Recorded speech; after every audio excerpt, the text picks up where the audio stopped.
ôm vào bên đôi vai của chú rể, đó là cố mạnh mẽ nhất. Vâng. Và hai cô dâu và chú rể quen vào nhau đi ạ. Cô dâu và chú rể quen vào nhau đi ạ.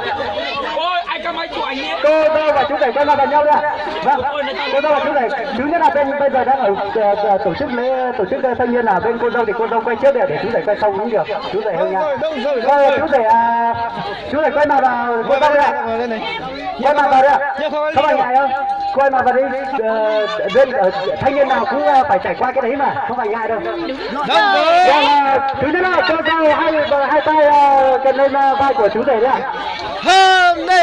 Cho dâu hai tay cần lên vai của hai bên vai của chú rể đấy ạ.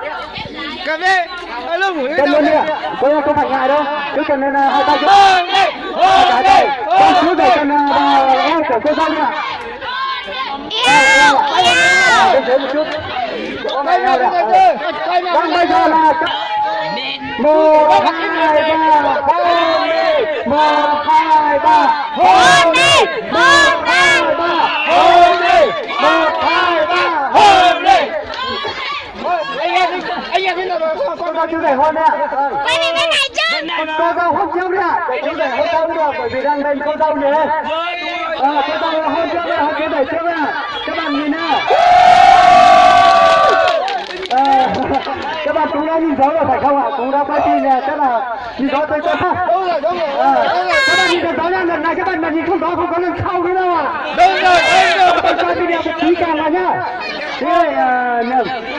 Vâng, bây giờ cô dâu và chú rể cũng phải như lúc nãy đấy ạ. Xong rồi đến giờ chú rể hôn cô dâu đấy ạ.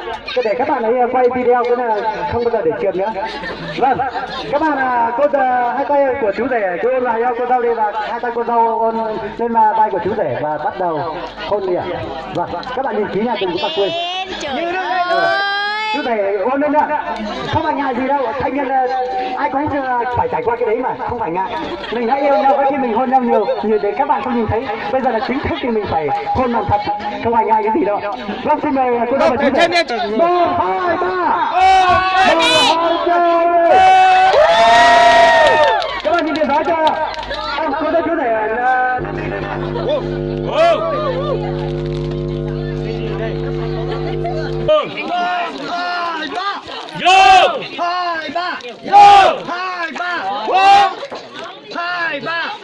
Chúc mừng hạnh phúc.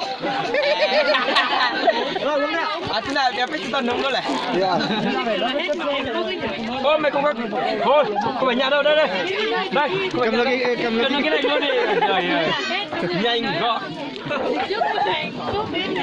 Ok ba.